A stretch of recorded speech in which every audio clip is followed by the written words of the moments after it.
If you notice, whenever I want to take command of a crowd, my voice is not soft. Let's get started back, but I do it with a big smile on my face. That means hurry up and get seated. This is middle assertiveness.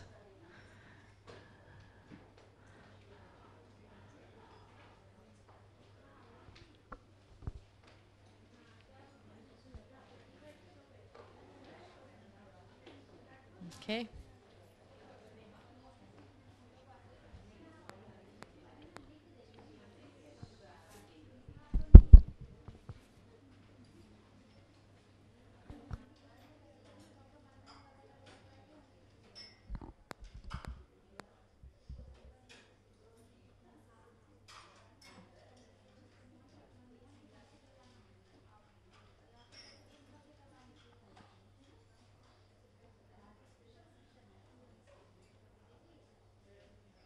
Okay. Can you hear me okay with this one? Yeah? All right. No? All right.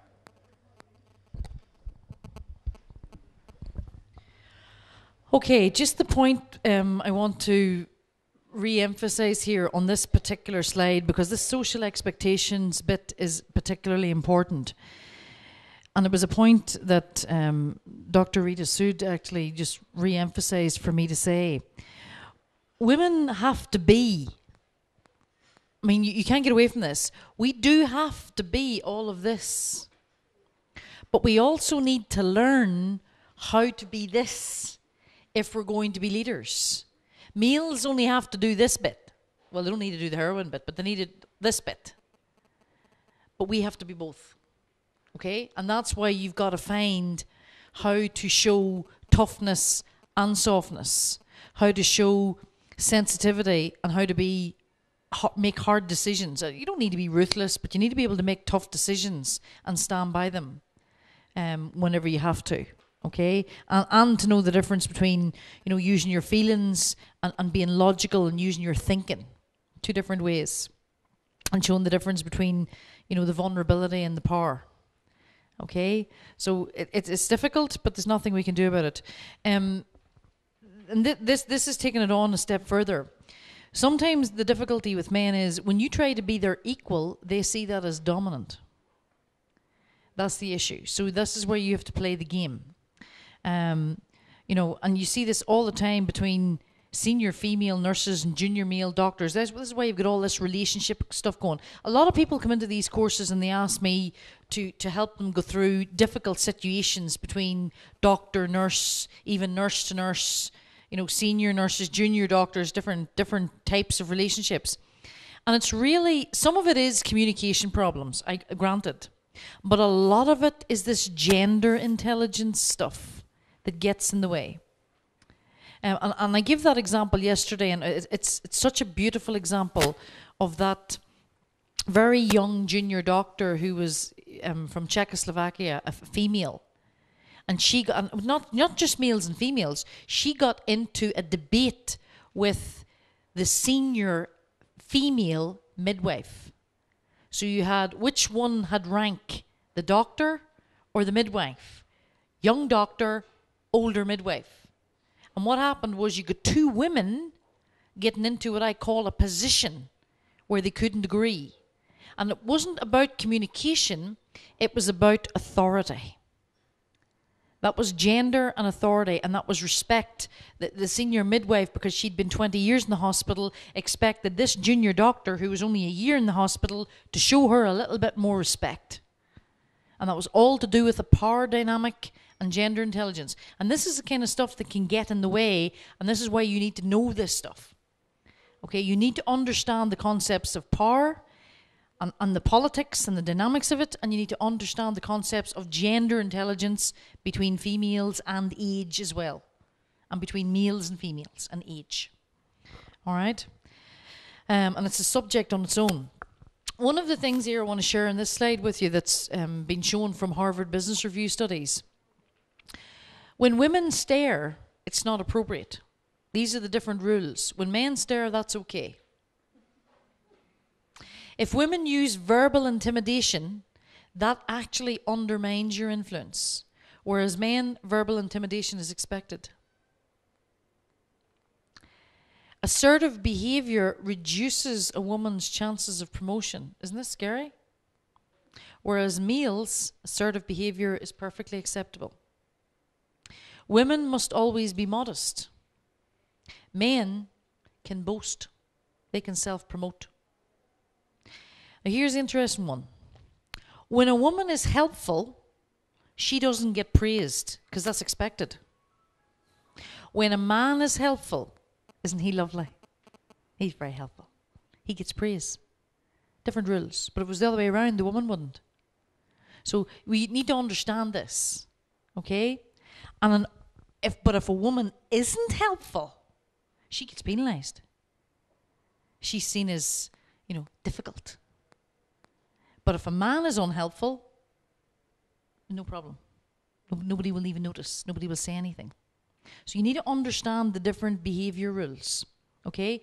Now, I'm not for 1 second here, ladies, saying that this is right. Okay? I'm not saying that this is ideal or this is right. I'm just saying this is how it is. By the way, it's no different in England. This is the English bit common as well. So you just have to look at it, see it for what it is, and decide to let it go and move on. Don't be focusing on the small stuff. There's a brilliant little book called Don't Sweat the Small Stuff. This is the small stuff. This is not worth even thinking about. Okay? Just navigate it and move on. Okay? When ladies get it wrong, they get too aggressive. They start to shout. They start to push. They start almost to behave in an angry, frustrated way every single day around the males. This will absolutely stop you dead in your tracks of promotion. And the senior people will start to see you as difficult and outspoken. And all of a sudden you will get criticised and you will get stereotyped. And that's more difficult. So you need to be very, very careful if you're a female and you start to take on male behaviours. That will not work for you. Okay? I see an awful lot of this. I do a huge amount of work with the police in Northern Ireland and both in the all over England, in the United Kingdom, Greater Manchester, etc.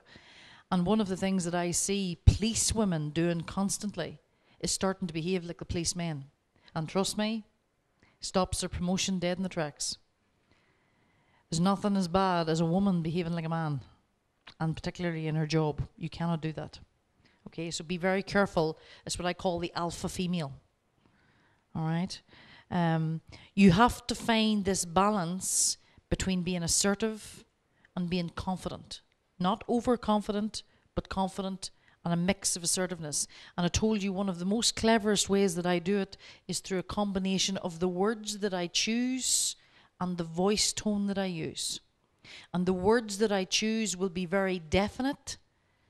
I want this done by 4 o'clock today. And if I was talking to a senior male, could I possibly have this done by 4 o'clock today? See it just slightly changing? But I'm still asking for it to be done by 4 o'clock today. But I'm not demanding. Could I have this please by 4 o'clock today? And the politeness, please? But I'm given a time. So I'm very certain with what I'm asking. I'm being polite about it. My tone is more ask than I need this done by 4 o'clock today. Now, if I have to go to a second or third request, this is essential. I really need this by 4 today.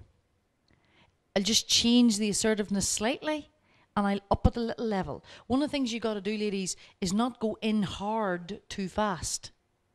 You've got to learn to have this gradient thing going on to get people's cooperation. Remember, what is absolutely key here is you need to get cooperation. That's all. It's the end game. Keep your focus on that. How you get it is the game, but getting it is the goal. Okay? So keep that in mind. All right? You can have anything you want, ladies, when you learn this stuff. Now, I'm going to take you through 5 things that are not negotiable if you want to become mentally tough. By the way, this is as interesting for the males as it is for the females.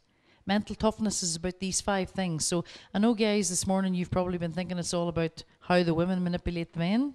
All right? Yeah. This bit is specifically related to both males and females. Okay? So, first and foremost, strategy number 1, which is not negotiable, is confidence. Okay? You have to have what I'd call an unshakable self-belief. And that means you need to know who you are, what your strengths are, what your weaknesses are. And someone mentioned during the tea break, you know, a lot of this stuff, it's good if you've got an early advantage and you've got it from your family. You've got it from your parent. I know that an awful lot of my confidence comes from my mother. Without a shadow of a doubt, my mother, you know, mummy had 3 boys and then she had me. She was delighted to see me. I was her first girl. So I technically did get spoiled because I was the eldest girl. And mummy drilled into me from a very early age, and this is a belief that I still carry to this day. Mary, education is easily carried. So one of the things that was never negotiable for me was I had to do well at school. And I wasn't forced to do well. She didn't force it, but she said education's easily carried. It will be easier if you carry the education. So I was encouraged to do well at school, to go to the university. And then she also had this other, what I'd call blind belief in me. And she used to say things to me like, you can do anything you put your mind to. You know, you can do it. You can do it. That's all I ever heard. You can do it. And I got this messaging from I was that height. The other side of the coin, now my father gave me a different sense. My father was a very domineering man, and he was quite aggressive in many ways, which is, I think, where I get that side of my personality. And Daddy was different. I remember Daddy looking at my school report, and I got 97 out of 100. Now, 97 out of 100 is okay. But 3 other skitters, somebody got 99, and 2 other people got 98. So I was 4th in class with 97, right? Now, most people would look at 97 out of 100 and go, that's good. And my father looked at my report. He dropped his glasses, looked at me and said, you're not in the top 3. You're 4th. And I never forgot that. So my father, if you want to know where my competitiveness comes from my father. My father used to sit and watch the Olympics, and he used to say, nobody remembers who came second. So he gave me an awful push that you had to be the best at what you were doing. You had to be in the top 3 or it didn't count. And so much so that on a negative side, early in my career, you need to take the phone outside. Early in my career, I used to make mistakes in being over-competitive. The very mistakes that I'm teaching you now, I made. So you got to be careful about that. And I was very much seen in my early parts of my career as, don't mess with her. But I almost was the alpha female, and I had to pull back from that. And I learned those lessons in the middle of my career, not in the early parts, which is why I want to teach women about getting this right from the word go, because you can lose 10 years if you get this wrong. Okay? I was just too stubborn not to get there anyway. But you know, with a father that was pushing me and a mother that said you can do whatever you want, I had a huge, huge start. All right? But even if you don't get that message from your parents, look for somebody that will give it to you. I'm sure there's been an important school teacher in your life, or there may be an important person within your workplace, but always look for those people that feed you. And I don't mean about feed you food, I mean feed you mentally, feed you with the right messages. Stay away from people who constantly nip you, because this kills your confidence, ladies.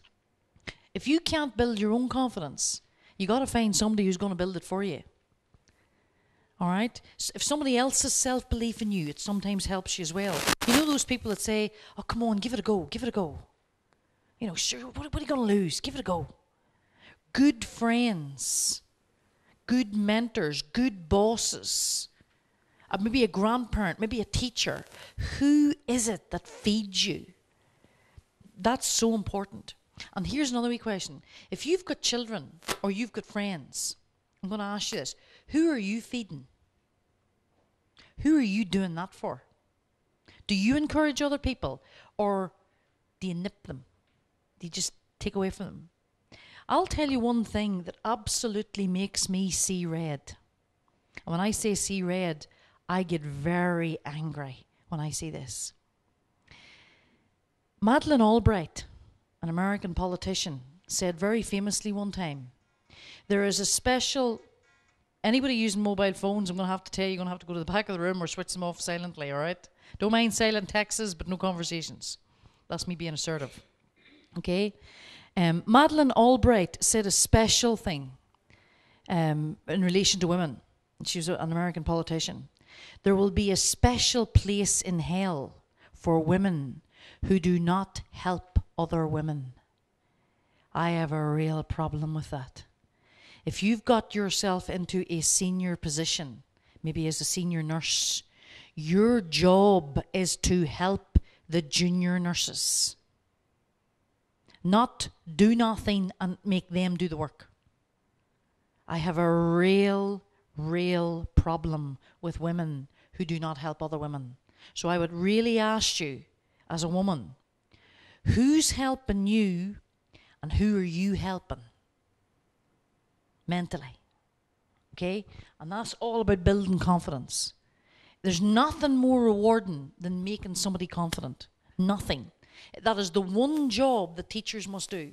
They must give people and children confidence. All right? And this is part and parcel of mental toughness. You can't be mentally tough unless you've got supreme self-confidence. Not just confidence, but supreme self-confidence. And by the way, that confidence has to be based on something. There's no point in you running around saying, I'm brilliant. Have you ever watched The X Factor? I'm sure there's an X Factor, or Indian style. You know those people that come out on the stage and they sing and they can't sing, but they think they can sing because somebody told them they can sing? No. We don't need no delusion. If you are really good, what are you good at? What is your confidence based on? Is it based on who you are, or do you have what I call professional confidence because you know you're good at something? It's nice to have a bit of both. Okay? So the inner confidence is what we call the true confidence, and then what we call professional confidence is what are you really good at that gives you that edge. So have both. Okay? And strive high. So supreme self-confidence is not even negotiable. What they call that self-efficacy, that sense of your own ability, confidence in your own capability. That is the number one strategy for mental toughness. Now here's the difficult questions you should ask yourself. How many times a day do you doubt yourself? Will you double back on your decision making? I wonder, should I have done that? See if you doubt yourself, you now already know that you're not confident. We made a very difficult decision this week. And I just said to Joan this morning, I'm standing by my decision, regardless of what happens. Not going to go back, because I know I've done the right thing. And that's all you can do the right thing. Do you trust your own judgment?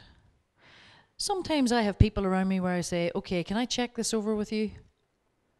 I think I know what I'm doing here, but I just want to run something past you. So sometimes it's okay to have that check, but first and foremost, did you question yourself first? The more times you question yourself, the more you know you're not confident. So start thinking about this stuff. If you believe you're the best at what you can do your results show it? There's no point in boasting when there's nothing behind it. Okay? And whenever you set little targets and goals for yourself, do you achieve them? If not, why not? How many people in this room have both personal and professional goals established for 2015? And how far are you on meeting those goals?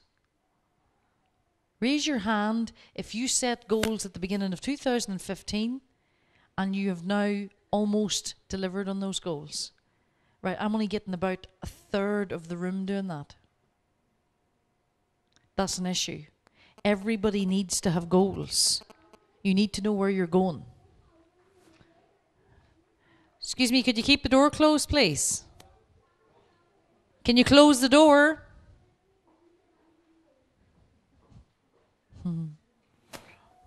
That's okay. All right. Number 2. So the first thing for mental toughness is unshakable self-belief. Number 2, and this is the competitive stuff, you must have the desire to succeed. I cannot make you want it. You have to want it. That is the one thing that I check with female leaders all the time. Do you really want to be a leader? Why? Sheryl Sandberg wrote a book called Lean In, which talks about leaning into your career as long as you can. Because one of the challenges for women is that they have to take time out to have babies. So they go so far in their career, and then all of a sudden they sort of have to take a time out of their career, and then sometimes they have to come back into their career. So you really, the challenges for women in leadership positions, and we're talking about mental toughness and leadership here at the same time, is that for women it's harder. That you just may accept that it's harder because you're the one has the babies, and you're the one who has to take the time out at times. So you've got to decide how much you want it, because the journey to being mentally tough, the journey to success, trust me, it isn't easy. It's not easy. So every single morning you get out of bed and you don't want to do it, that is the moment when you think, I must do it, because it's what you want. Every time you question yourself, you're going to question, is it worth it? And if you don't want it, you won't do it. And if you don't do it, you're off your path. So this desire to succeed is negotiable, ladies. All right? You have to have your high expectations. You have to have your goal of exactly where you're going. And you really need to want it. And you really need to visualize success as well. If you think for a second that you're not going to get it, you know what? You have already sabotaged yourself. You're not going there. And this again is why optimism will win more than pessimism, because the optimist visualizes success, the pessimist visualizes failure. If you've ever, and I'm sure, in terms of your spiritual stuff, if you've ever read the book The Secret by a lady called Rhonda Byrne, Deepak Chopra talks about put your attention on your intention and you will have what you desire. So you got to stay focused on your goals to actually achieve them. Yes. If you really want it, yes. Do you think you will ever get a feeling that you don't want to do it first thing in the morning? You will want to do it. No, I don't agree. Let me tell you why. Sometimes we don't commit to the plan. There's a lot of people walk around, Rita, and they have dreams. They want stuff. But when you really challenge them, they haven't put a plan in place to get it. And you see, if you don't put a plan in place to get the dream or the goal, well then that's exactly what it's going to stay. It's going to stay a dream.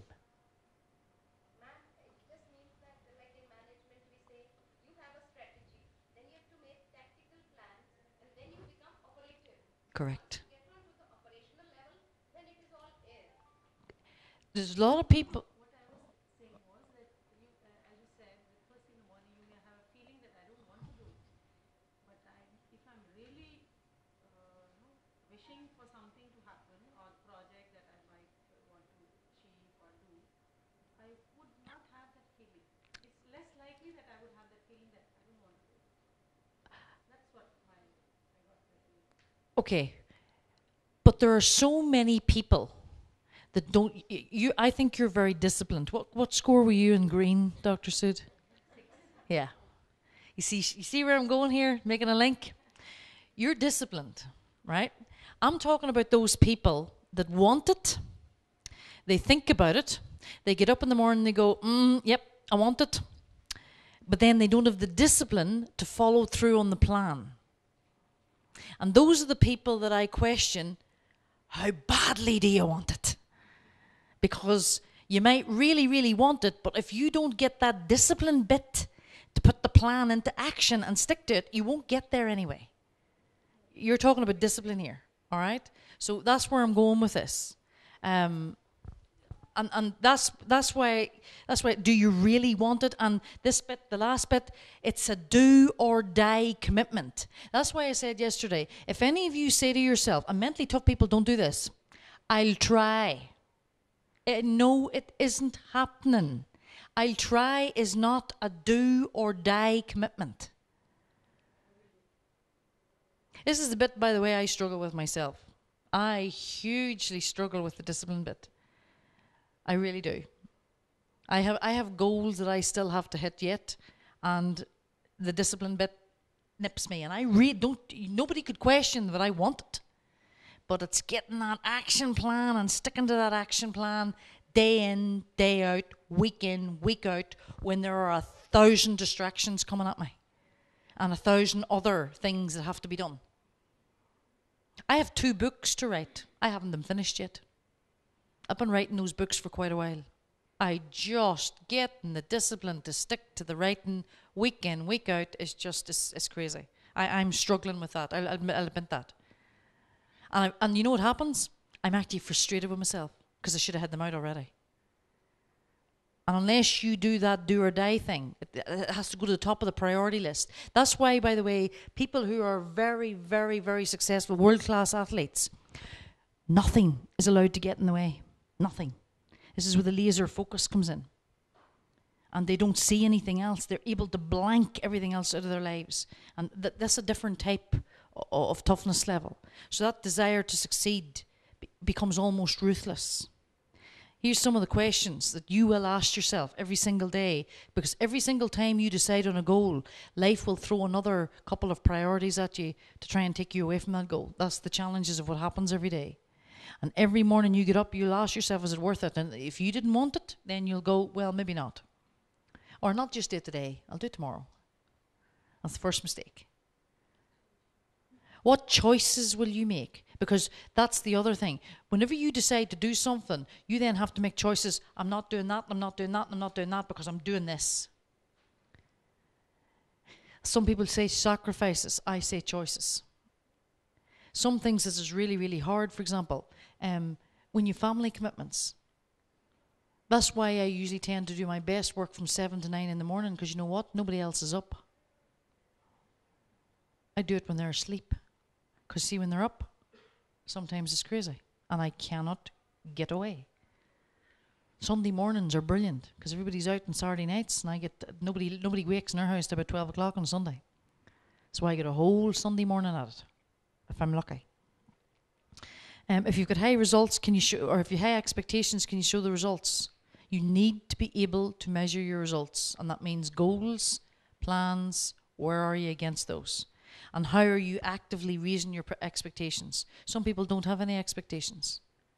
They don't know how to set expectations. That's people who are not mentally tough. So these are the questions you must ask yourself for mental toughness. Third strategy, and this one is not negotiable. You must almost have what we call ruthless focus. This is the way to become mentally tough. Unshakable self-belief, huge desire to succeed, and now ruthless focus. This almost borders on obsession. Athletes are almost obsessive about training. It is no different for the professional at work. They will go that little bit longer, that little bit harder than everybody else. And that's what makes them that little bit better. And it's almost like an obsession. People will criticize you. Your friends will come along and say, sure, come on out. Leave it. Leave it. It'll be all right. You get done tomorrow.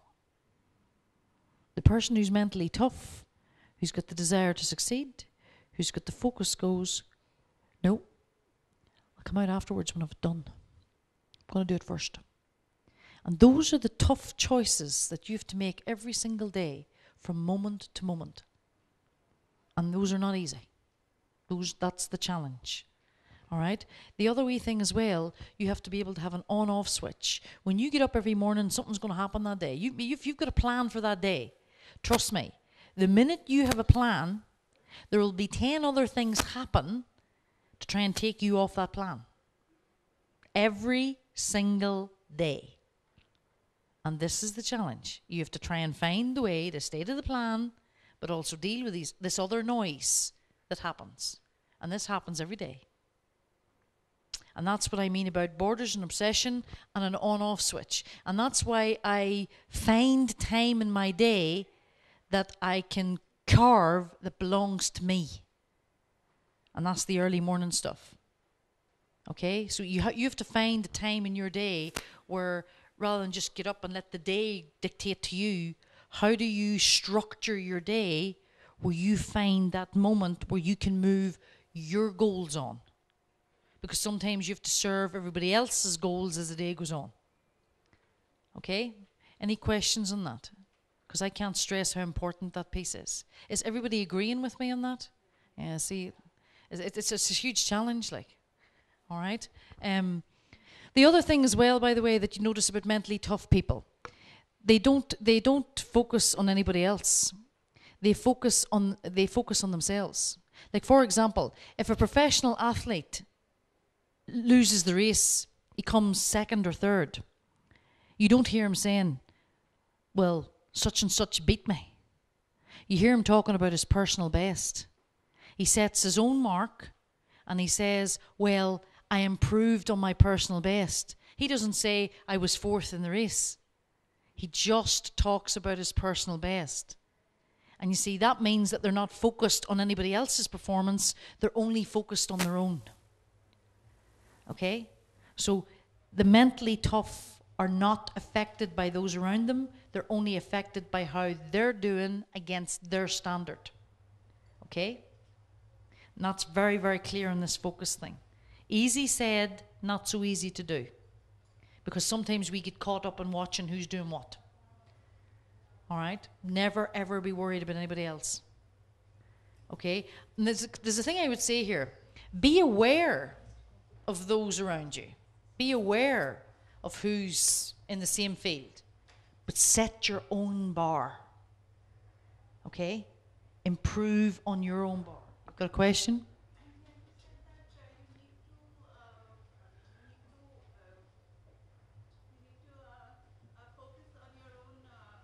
Performance. Yeah. Yep.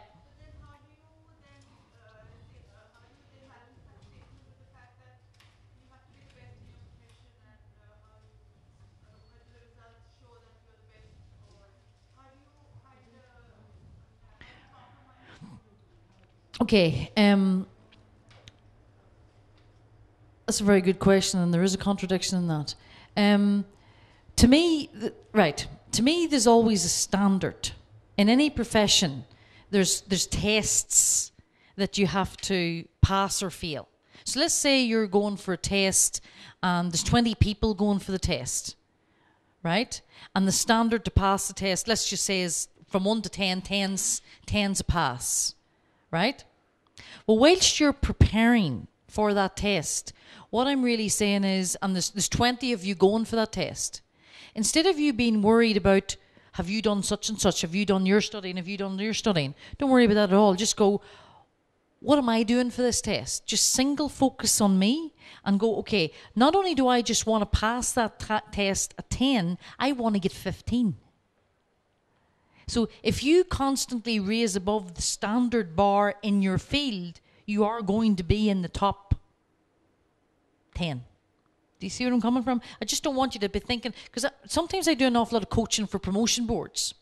And what's really, really funny, I find grown adults coming to me and saying, who else is up on the board? who else is up on the board? Who's the competition? It don't matter. Your problem is you are going on that board. So you have to pass the board. Doesn't matter whether they pass it or not. You need to pass it.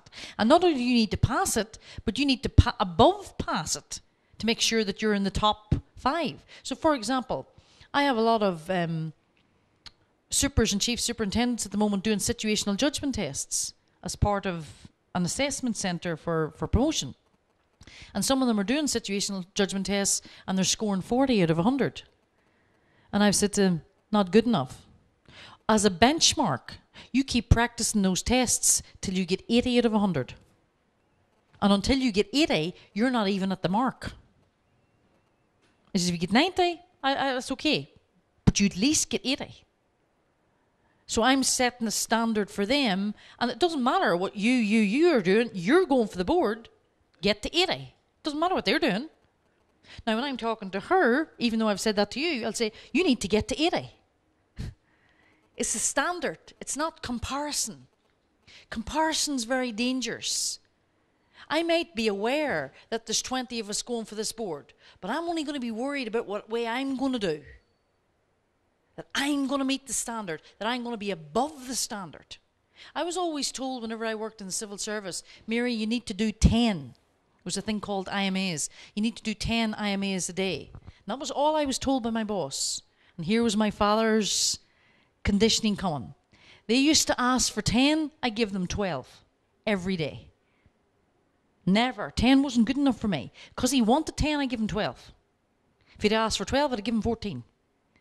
And that was my father. Not good enough, not good enough. So it's about setting your own standard. Just don't worry about other people. That's just a waste of time. All right? Mentally tough people and professional athletes, do not worry about the other runners in the race. You'll hear it on the news time and time again. You run your own race. You want to say something? When you were talking in the first part, I guess many of us might have had that. When you talked of the 4 qualities, you mentioned concentration, flexibility, competitive, and bounce back. Bounce back. And I was telling her, I'm not competitive at all. You're not competitive. Yeah. So because what we thought in our circumstances, when you talk of competition, it is always generally against others around you. You are competing with others. Whereas what you said just now is competing with your own past performance. Correct. You want to improve. So that word there also meant the same thing. When you talk of competition, competitive, Correct. it meant Competition means correct. and improving yourself. Correct. Competition for the person who's correct. Competition, but people, you're right, because people mix that up. Competition for the mentally tough is exactly that. You compete with yourself. Very true. Because at that point, I thought it is competition to us. Actually, when we talk No. of, here children are competing. From school, they are taught to compete. No. They are like race, one entrance exam, second entrance, you took the best. So that's how children are getting very, very low self-esteem, because if they're not topping in the class, they think. Yeah, and you know the most dangerous thing, and I always say this, I've actually just said this to my husband recently. We just have 2 grandchildren born. One born in America, spoiled little Texan, and the other one born in England, what I call a little English roll. She's called Reva. You're Rima, but she's Reva. And we have Maggie May in America. And my husband's, he's terrible about this, and it's understanding the conditioning. One is massively spoiled with luxuries, and the other one more normal. Okay, so one son has more money that he can do with, the other son, normal amount of money. Right? So the 2 children look like they're going to be raised very differently. Okay? And I said to Dave, the most important thing that we can do as grandparents is be fair. Not treat either of those 2 children any differently. Not allow any level of comparison between the 2. Comparison is the most dangerous thing that you can do either to yourself or to anyone else. Because there's a brilliant poem called The Desiderata. If any of you have ever come across it, Google it, The Desiderata. And it says, do not compare yourselves to others. Do not compare yourself to others. There will always be greater and lesser persons than you. There's no point in doing comparison. All you can do is be you, set your own standard, do the very best that you can, and continuously improve. Mentally tough people know this. They don't go down the road of comparison. So it's not about competition with anybody else. It's competing with yourself. It's your own game. Run your own race. Run your own career. Okay, so just be very, very clear on that piece. And I'm glad that clarification was brought out. Difficult questions to ask to test focus. Do you take action to get what you want, or do you just talk about what you don't want? Now that's a question. I see so many people walking around in their lives every day and going, I don't want this. I really don't want this. Now, why is this happening? I don't want this to happen. What did I tell you this morning about don't think of a pink elephant? What happens? The laws of attraction will bring the pink elephant. So if you constantly think every single day about what you don't want, that's exactly what will happen. Be very careful. Deepak Chopra said, and he's one of your guys, put your attention, which is your focus, on your intention, which is what you want, and you will have what you desire. And that's in his book called The 7 Spiritual Laws of Success. And you're into the spiritual stuff. So please work this as best you can. All right? Because mentally the world will conspire to help you as long as you align your thinking with it. And again, I'll say this, and this is the focus bit. If you haven't set yourself a goal in 2015, then you're not focused. If you're not already thinking about what your goals are for 2016, then you're not in control and you're not focused. Mentally tough people are way ahead of that. So please set personal and professional goals as well, by the way. Set goals that you want to achieve in your personal life. Set goals that you want to achieve in your professional life. Have them both. And then create a plan to make them happen. And then move on. Another one. Okay? We did this yesterday. Who was in the room that was yesterday? Some people are not. For those of you that were in the room yesterday, you can play the game again if you like and see, because you know it. But I want those that were not here to do this again. This is just a little focus test, as you know, so some of you know where this is going. What I want you to do is I want you to fill in the blank. Raise your hand, by the way, if you weren't in the room yesterday at all. Right, hang on a second now. I'm not going to do this test if most of you were here. How many people, raise your hand if you were not here at all yesterday? Okay, so it's a good few of you that weren't here yesterday. Right, the rest of you know what's happening here, but let's go with these people so that they can see what's going on with their brains. What I want you to do, and you can all play the same game again, but let's do it. What I want you to do is fill in the blank.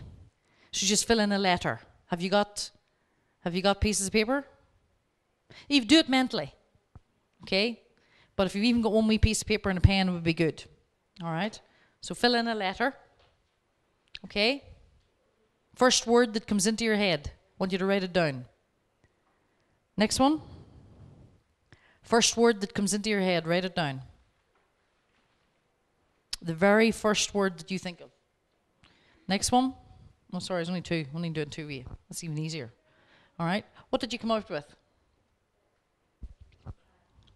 Anybody that wrote down bad? That's not good. If you wrote down bud, B-U-D, right? Or bid, B-I-D, that's good. Bad is negative. You see the negative. Right? What about what? Bed? B-E-D. Yeah. Again, I'll say what I said yesterday. Bed is not appropriate. If you said last, no good. Lost, no good.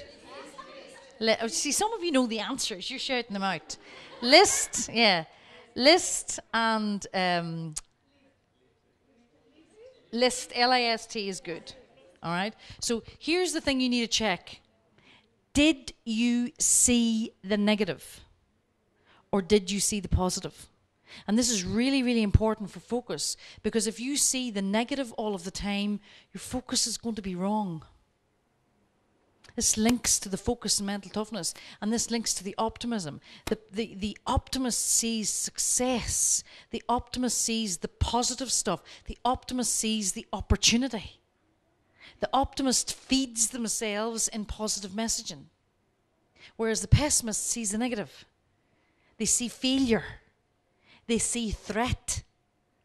They don't feed themselves. So you need to be very, very careful about that, because that's absolutely huge in mental toughness, positivity. Okay? Number 4, the most important one of all for women. So I've given you 3 so far. I've given you unshakable self-belief, I've given you desire to succeed, and I've given you ruthless focus. The 4th strategy for mental toughness is to have what I call a PhD in emotion management. If your emotions get in the way, you're not mentally tough. You have to be able to control emotions.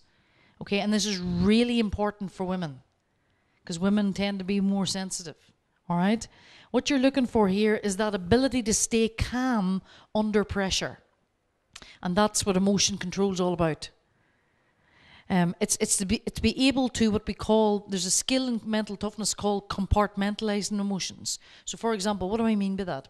Say for example, you are aware that you're angry. You're going to have the ability to say, I'm really angry about this, but I'm not going to be angry now.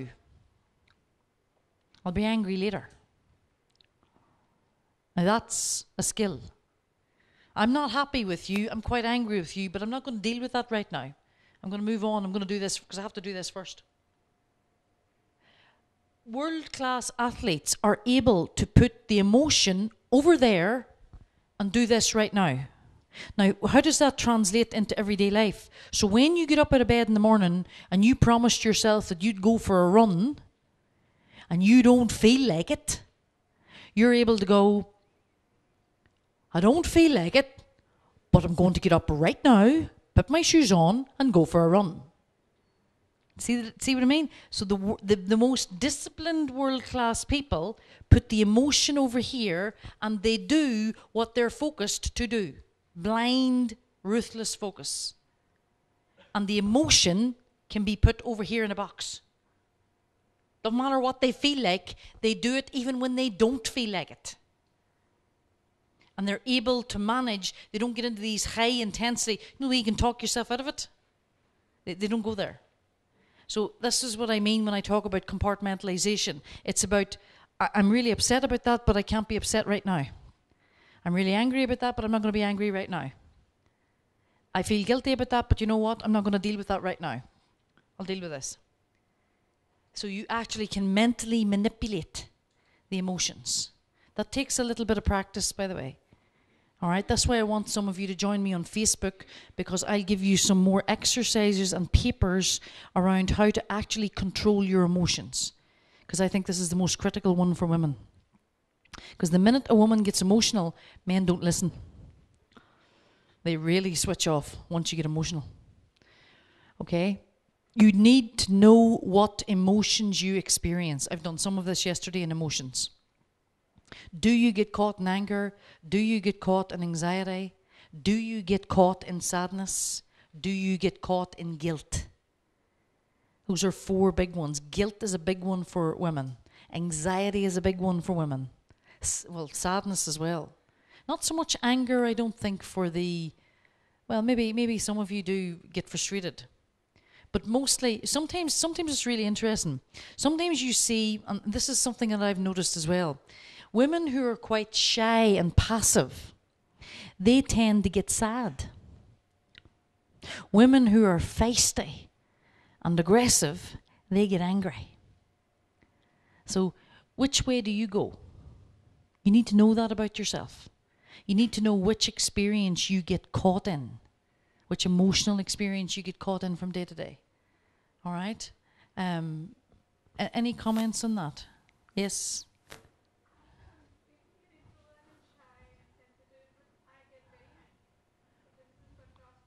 Yeah. Somebody mentioned yesterday, and this is important. There's what I call outward emotion and inward emotion. You know, people think if they don't express it, that's then okay. Nah. Doesn't matter whether it's out or in. You still have it. It's about not having it at all. It's about whether it's inside, oh God, I'm really angry, but I'm not going. You've learned socially not to show it. But you've turned it inwards. That's more damaging. So what I am telling you is that you need to take control of what's going on inside your head and go, I'm not going to deal with my anger, and completely put your focus onto something else. Because it's the only way to get rid of it. Doesn't matter whether it's in or out, and it doesn't matter socially whether you've been conditioned not to show it or not. You know, my father, for example, and he's probably another reason why I show more frustration than I do sadness. My father used to, if we cried, oh my God, my father would have killed us. My father would have said, dry your eyes. Dry your eyes. You wouldn't have been allowed to cry in front of Daddy. In fact, he would get angrier had you cried in front of him. So that's maybe why I go the other way.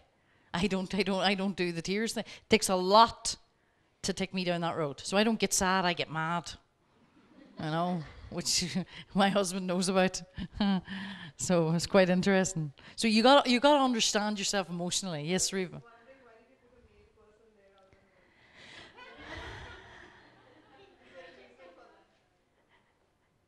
Because it's a female program and women like looking at men.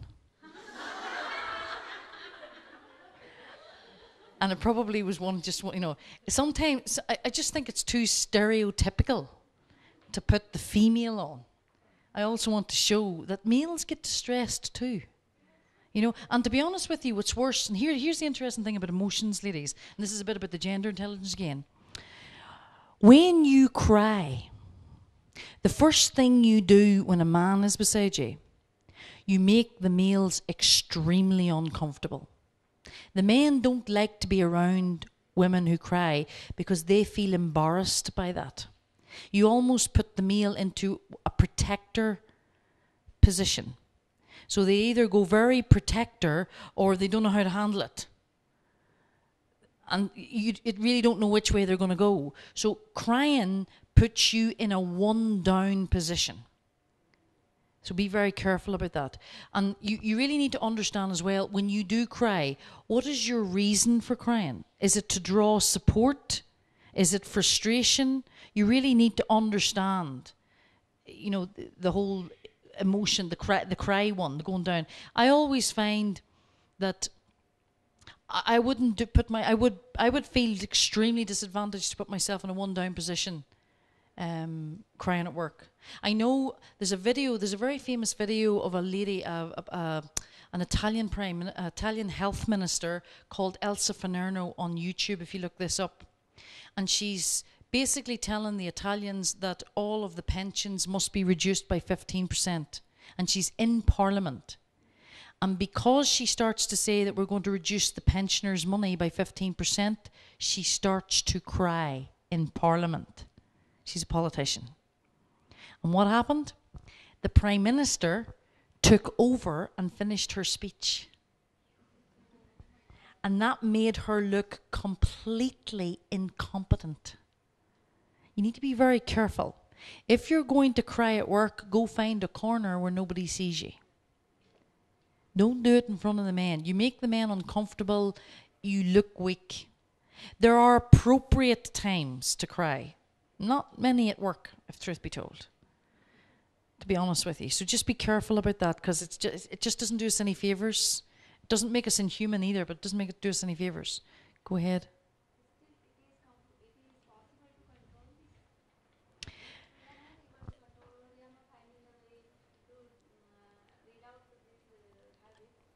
Right. The tougher you are, the more you'll probably not cry. I'll give you an example. I went to do a motorbike test. I know this is going to sound like a really strange example, but I have to find an example of where I nearly cried. And there was a male instructor, and we had 8 tests to do to learn how to ride a motorbike. And I kept failing them, one after the other, because he kept pushing me too fast, and I didn't get control of the motorbike. Right? So I'm going around this car park, and I am making a complete hames of it. Right? And it got to the stage where I then drove into the wall and hit the front of the motorbike, broke 3 nails, took the knee out of the trousers, and was lying in a heap. And that evening, he was going to take us out onto the road to do road motorbiking, as opposed to in this car park. So anyway, he comes running over to me, and I'm in a heap, crashed up against the wall. He says, "Are you all right?" Now, of course, I don't do tears. I do anger. I went, "No, I am not all right." And I ate him, right? And I got up, looking at myself, knees out of the trousers, blood running to the knees, fingers scratched, nails broke, really cross. And I got up, stood up, and I went into the toilets to tidy myself up. And when I got into the toilets, I looked in the mirror, and I could see my lip going, because I was visibly shaken. I had drove up against the wall, right?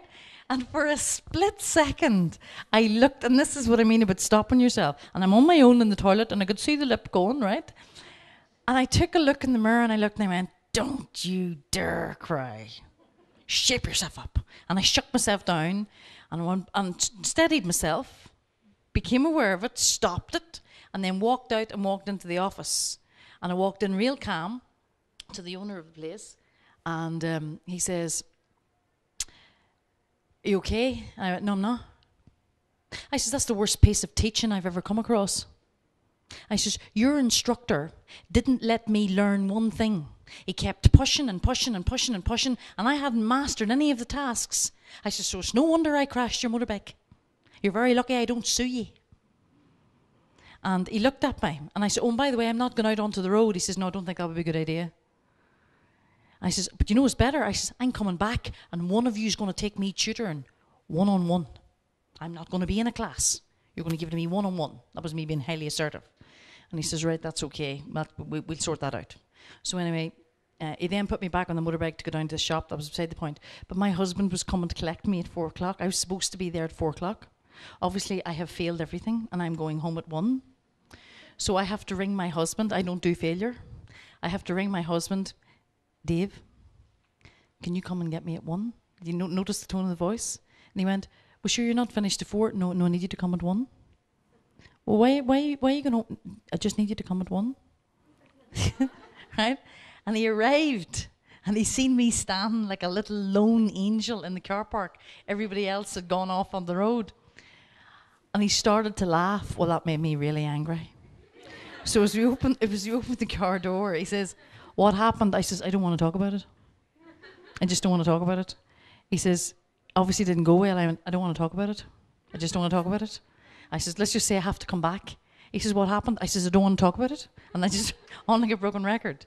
So sometimes you just have to, I'm not saying that you wouldn't cry or you wouldn't be angry. You just have to catch yourself and then sometimes maybe see the funny side of it. Just use humour. It's not the easiest thing to do, and it depends what the situation is. I mean, that was me falling off a motorbike. In the context of life, that's not a big difficult thing. But when you're faced with death and stuff like that, that's a different context. That's not something you're going to laugh about. So there are times when it is appropriate, and there are times whenever you have to have a wee shakedown and go, be strong, be strong, be strong, be strong. So you just have to feed yourself, that's all. But it's not the easiest thing in the world to do. You've got to practice it. Not doing it is no good either, all right? Mentally tough people tend to be able to shake it off and know that pain's part of the journey, okay? So you got to love the pain. There's the point. Mental toughness is about being on a journey, and pain is part of that journey. And if you don't accept that, then very quickly you will stop the journey. You've got to decide, how much pain am I going to take to get to my goal? And you got to feed your dream, okay? Because it's never easy to get there. Difficult questions you must ask. How often do you become overwhelmed emotionally in work every day? How often does that happen? Okay? Because if you start to cry, if you cry once a week, twice a week, 3 times a week, you've got a problem with your sensitivity, and you need to start thinking about that. How skilled are you at staying calm under stress? Okay? You need to start realizing, stress is part of this job. Once you start accepting some stuff and thinking, right, this is going... Like, for example, somebody mentioned about the traffic. There is no point on this planet of you doing road rage in Delhi. Waste of time. You will be dead before you're 30. Look at the state of your traffic. You've got rickshaws coming at you from all angles. The chances of... I don't know why anybody would buy an expensive car here. Waste of time. Your insurances must be through the roof if the rickshaws even have them. So what would be the point if you get out of bed every morning and go, I know if I brought my husband here, and he instructs people in HGV licenses and lorries. He's got 16 different licenses. He would have a heart attack. He couldn't cope with this. He could not cope with the driving here. He would get out and he would take about 10 of them boys of the rickshaws and put them over the bonnet. He's also, by the way, an ex-professional boxer. Yeah. And he would put them over the bonnet. I'm not being joking about that. He's also ex-military. So he would not take that. He'd be out in the middle of the road directing them. So but what I'm trying to say to you is that is part of your everyday life here. So what is the point? You can't control that. So what's the point in being stressed about that? Now, if you take the same viewpoint to your job, you are in difficult jobs with a lot of people coming to your hospital every day. So you've got to start accepting this is the way it is. We'll do our best to try and change and improve things, but you've got to accept a certain level of stress and just switch off to that and do your job as best you can through it. Same way you drive as best you can to work every day without worrying about all the things that are going on because you can't control it. Only focus on what you can control. Don't worry about the other stuff. No point. Decide to be stressed about some stuff. Again, it's don't focus on the small stuff. Focus on what matters. All right? And that's part of the way, part of dealing with stress is sometimes accepting levels of stress. I mean, I could complain about my job 24/7. Sometimes I get out of bed in the morning at 6:30 and I don't get... I mean, one of these nights this week, Joan was laughing at me. I finished work at 10 to 1. 10 to 1 at night, and I'd been going that morning, I don't know for how long, been going all day. And I finished at 10 to 1. And now, is that going to make me stressed? Well, what's the point? That's part of what I do. It's part of my job. I accept that there are certain levels of stress that go with what I do. So the acceptance thing, I think, is the issue. All right? Can you do things even when you don't feel like doing them? That's when you know you're really tough. That's when discipline kicks in. And that's why discipline is extremely important. I don't want to do this, but you know what? I'm going to do it right now. Smile. Grit your teeth and do it. That's when the toughness muscle starts to build. Okay? Can you smile when you want to cry? That's what we're looking at. There's a brilliant clip of Hillary Clinton. I love this thing about Hillary Clinton. Hillary Clinton had to watch Barack Obama, a little black whippersnapper, coming from nowhere and taking her job.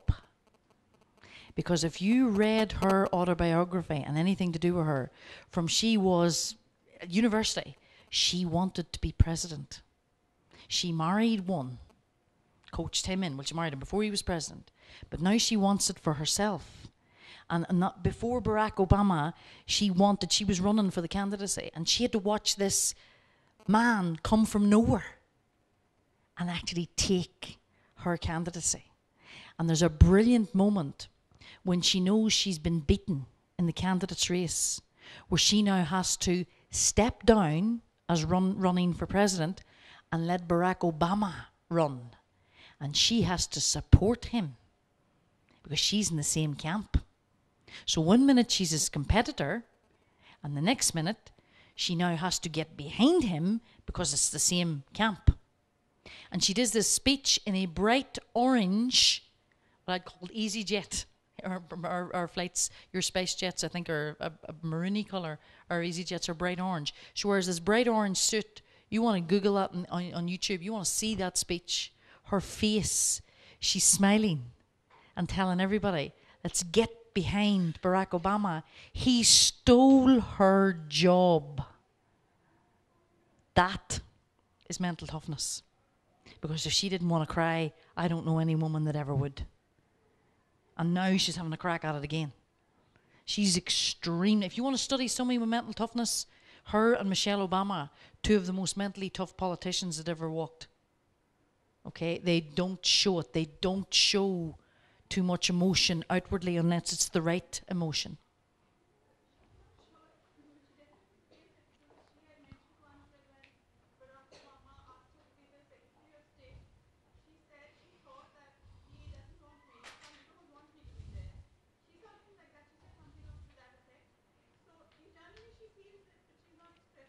She still took the job.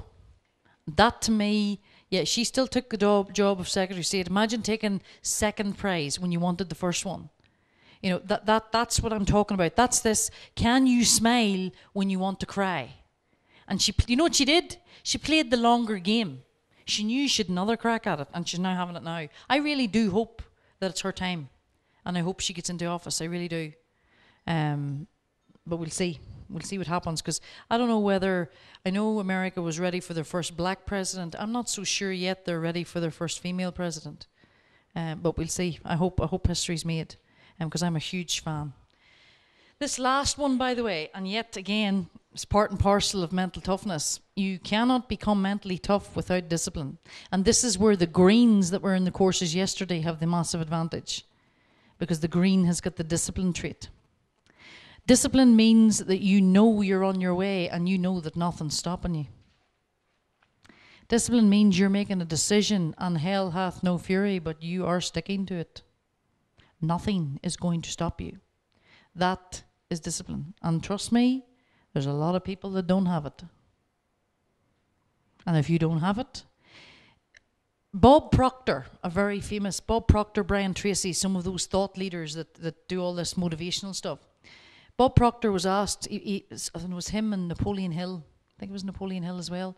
One of them was asked if there was one single personality trait that you had to have to be successful, what would that be? Just one. Discipline. That was his answer. He says, without discipline, you achieve nothing. So this is why this is really important, and why in many ways the Greens have the edge, because they have that discipline. The Yellows don't. The Yellows may have the big picture, futuristic stuff that they can see, but most of them don't have discipline. Go ahead. But discipline should be there up to a certain level. I mean, one should not stress to be disciplined. Correct. You can be OCD and you can be too controlling. I get that. Yeah. Because you need to perform well, you need to be relaxed also. You need to be yourself. You need to Right. You're talking about something different here. To absolutely perform, you have to have relaxed muscles, and you absolutely not. Discipline. You're right. Discipline isn't about stress and being tense and not being relaxed. Discipline is more, in my world, a commitment and a persistence to do what you say you're going to do. It's not about stress. It's not about being tense. It's not about being controlling. Discipline is persistent commitment. That's what discipline is to me. And that's what we're talking about here. So you're right, but it's a different context that you're thinking of. Okay? Yes. Can you take the mic here? The last point in the previous slide, like about smiling and crying, actually we have a very famous Bollywood song which says तुम इतना क्यों मुस्कुरा रहे हो, क्या गम है जिसको छुपा रहे हो, which means why are you smiling so much? Is there some secret sorrow that you are having a tussle with and hiding? And the second thing, discipline, we always say in our culture, जो करना है सो करना है, any which way, like it has to be done, period. Like, Tell me the smiling bit. I don't get that bit. ma'am, that is a song where it's a song of 3 to 5 minutes, which says that why are you smiling so much? I know there is some secret sorrow which you are hiding. Like, in our culture we do that, ma'am, that I'm telling you. I don't get that. If I'm smiling, I'm not hiding nothing. What ma'am is saying, like at time it does happen that when you are in sorrow, Right. so smile. Right. And the others who are looking at you will make it out. Apparently, they will come to know that okay, but there's something inside you which you are hiding and you are showing up your smile. Yeah. Okay, I get that. Yeah. All right. Yeah, I didn't get that for a moment. That's all right. I'm learning something from you. Right. Yes. Yes. Because suppose if you look at that video of Hillary Clinton where she's smiling, you can just see in the eyes that she's disappointed that she's lost the goal, but she's able to hide it publicly because she's a leader and she doesn't want to, show sour grapes in many ways. So.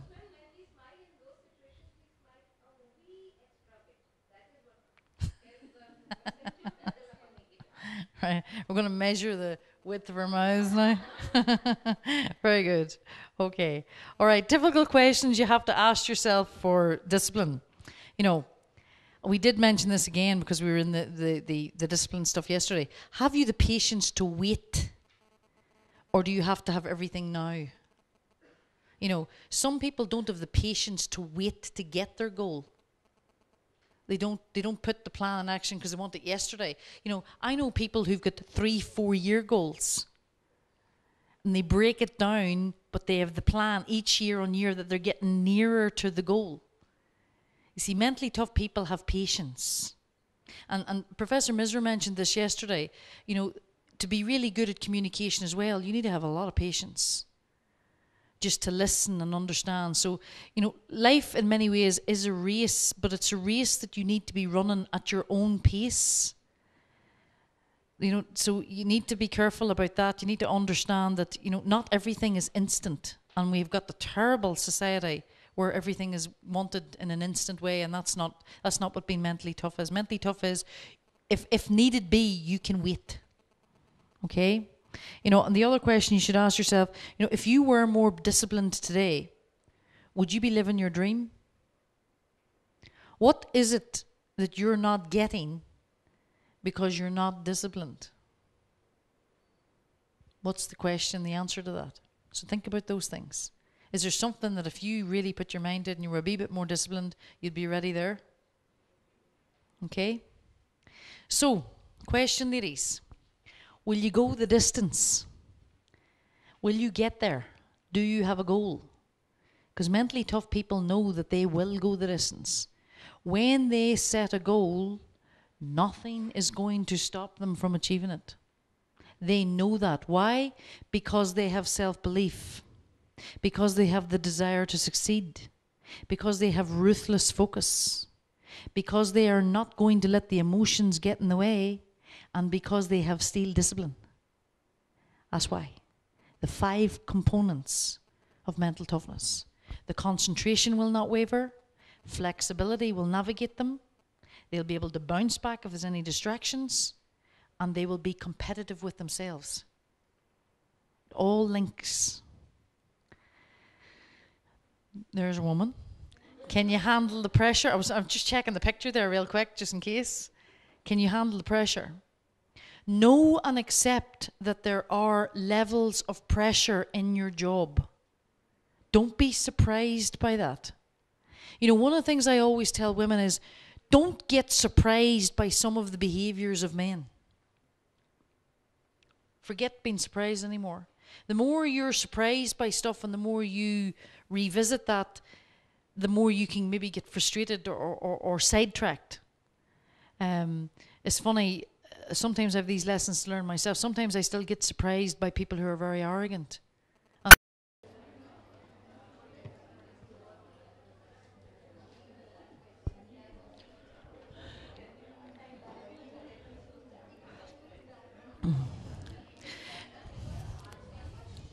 If you notice, whenever I want to take command of a crowd, my voice is not soft.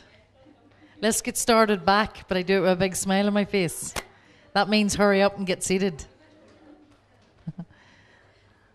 This is middle assertiveness.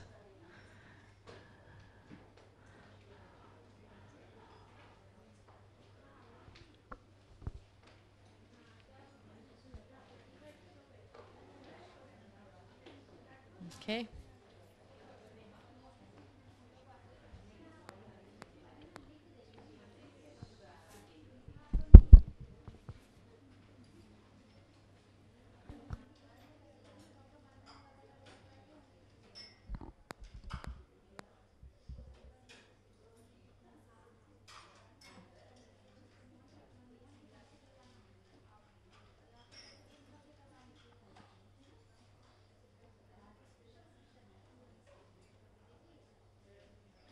Okay. Can you hear me okay with this one? Yeah? All right. No? All right.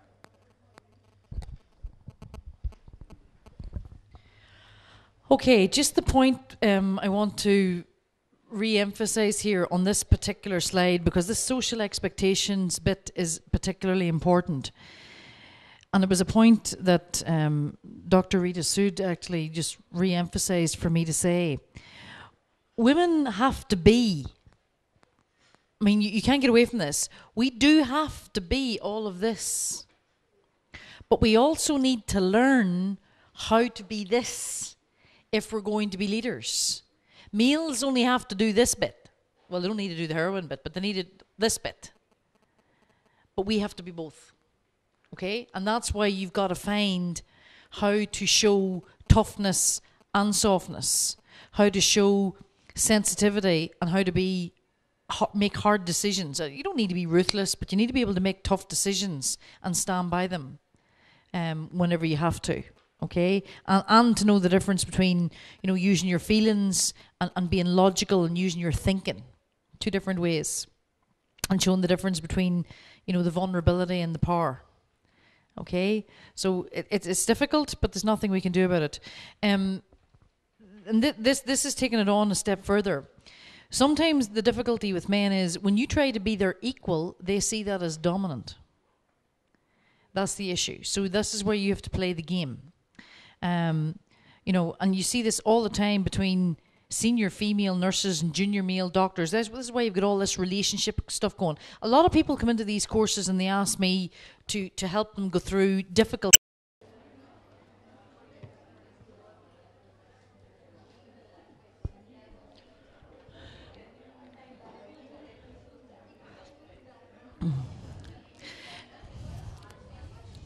If you notice, whenever I want to take command of a crowd, my voice is not soft. Let's get started back, but I do it with a big smile on my face. That means hurry up and get seated. This is middle assertiveness.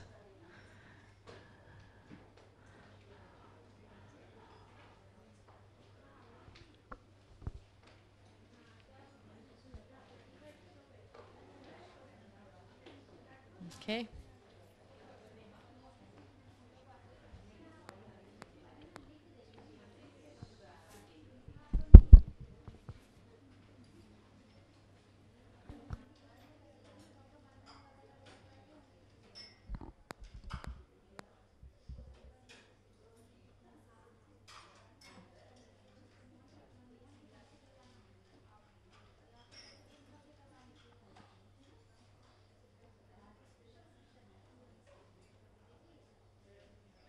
Okay.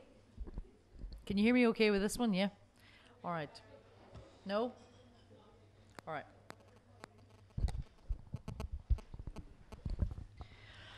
Okay, just the point I want to re-emphasize here on this particular slide because this social expectations bit is particularly important.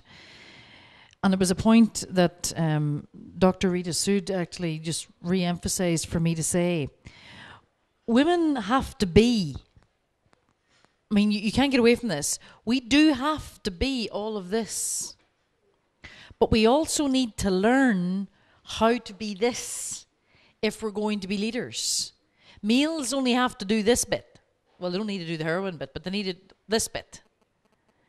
But we have to be both. Okay? And that's why you've got to find how to show toughness and softness, how to show sensitivity, and how to be make hard decisions. You don't need to be ruthless, but you need to be able to make tough decisions and stand by them whenever you have to. Okay, and to know the difference between, you know, using your feelings and being logical and using your thinking, two different ways, and showing the difference between, you know, the vulnerability and the power. Okay, so it's difficult, but there's nothing we can do about it. And this is taking it on a step further. Sometimes the difficulty with men is when you try to be their equal, they see that as dominant. That's the issue. So this is where you have to play the game. You know, and you see this all the time between senior female nurses and junior male doctors. This is why you've got all this relationship stuff going. A lot of people come into these courses and they ask me to help them go through difficult.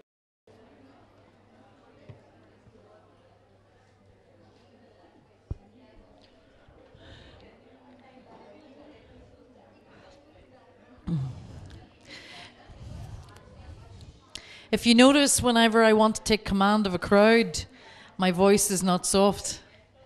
Let's get started back, but I do it with a big smile on my face. That means hurry up and get seated. This is middle assertiveness.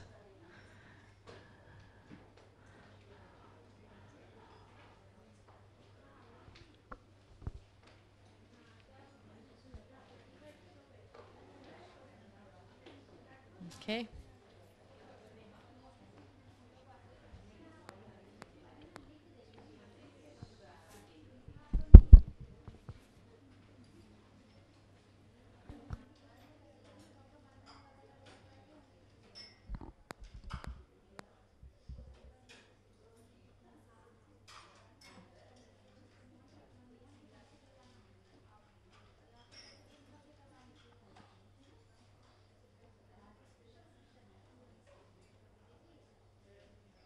Okay. Can you hear me okay with this one? Yeah? All right. No? All right.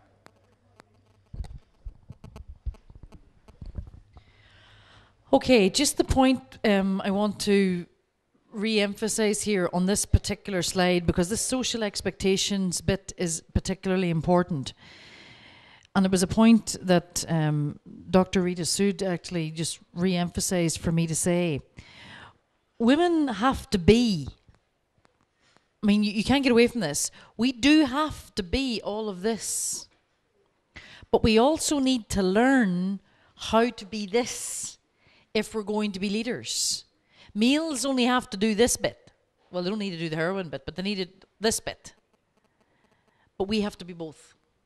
Okay? And that's why you've got to find how to show toughness and softness, how to show sensitivity, and how to make hard decisions. You don't need to be ruthless, but you need to be able to make tough decisions and stand by them whenever you have to.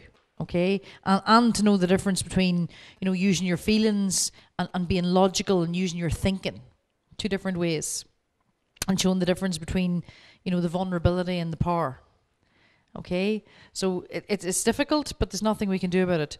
And this is taking it on a step further. Sometimes the difficulty with men is when you try to be their equal, they see that as dominant. That's the issue. So this is where you have to play the game. You know, and you see this all the time between senior female nurses and junior male doctors. This is why you've got all this relationship stuff going. A lot of people come into these courses and they ask me to help them go through difficult.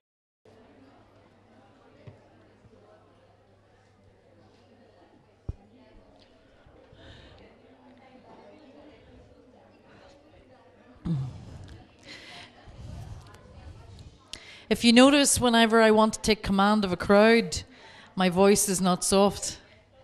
Let's get started back, but I do it with a big smile on my face. That means hurry up and get seated. This is middle assertiveness.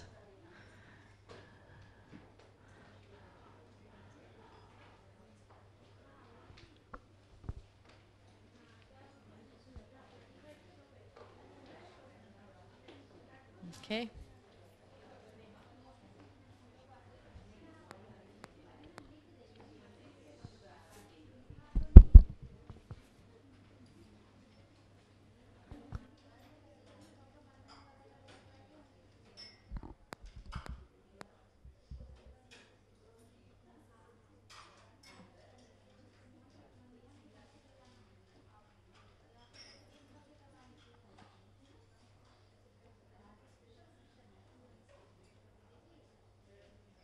Okay. Can you hear me okay with this one? Yeah? All right. No? All right.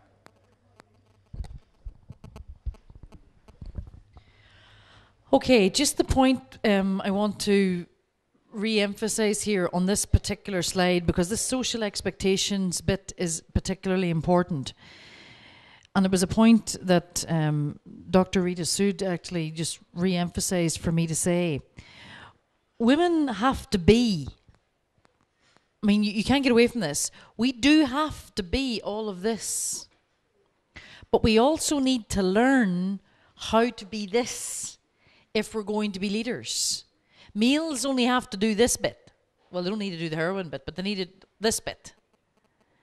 But we have to be both. Okay? And that's why you've got to find how to show toughness and softness, how to show sensitivity, and how to make hard decisions. You don't need to be ruthless, but you need to be able to make tough decisions and stand by them whenever you have to. Okay, and to know the difference between, you know, using your feelings and being logical and using your thinking, two different ways, and showing the difference between, you know, the vulnerability and the power.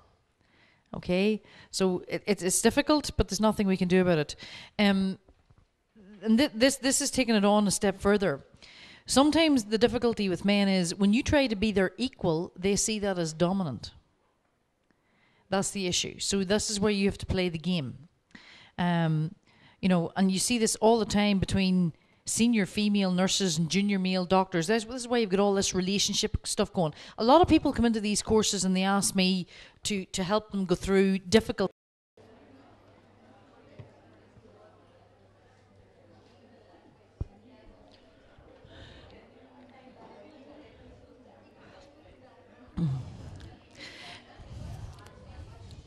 If you notice, whenever I want to take command of a crowd, my voice is not soft.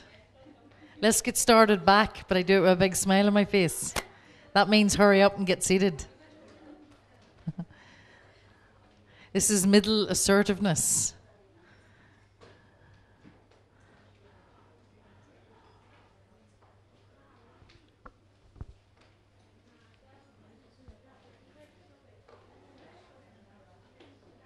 Okay.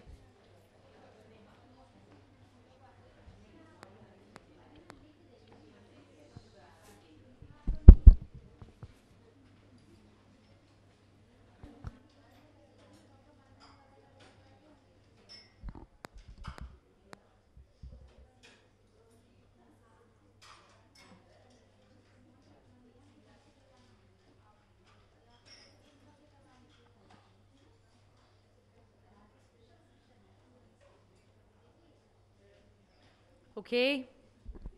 Can you hear me okay with this one? Yeah? All right. No? All right.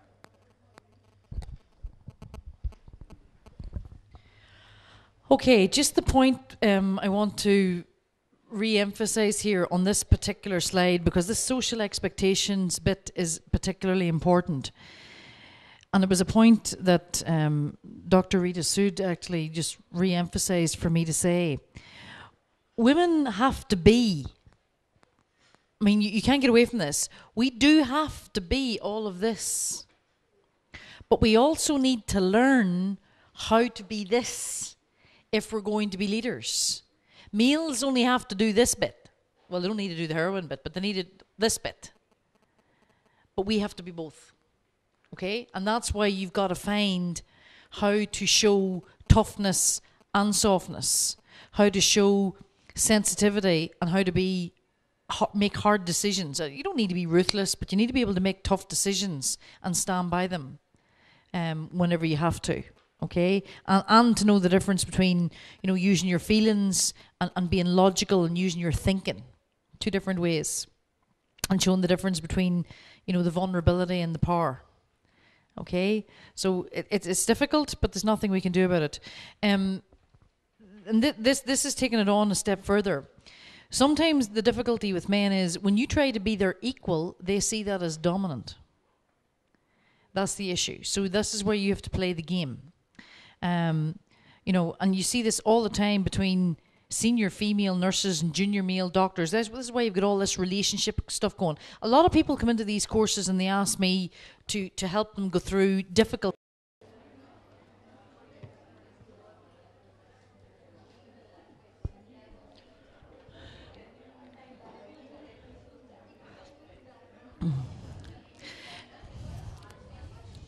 If you notice, whenever I want to take command of a crowd, my voice is not soft. Let's get started back, but I do it with a big smile on my face. That means hurry up and get seated. This is middle assertiveness.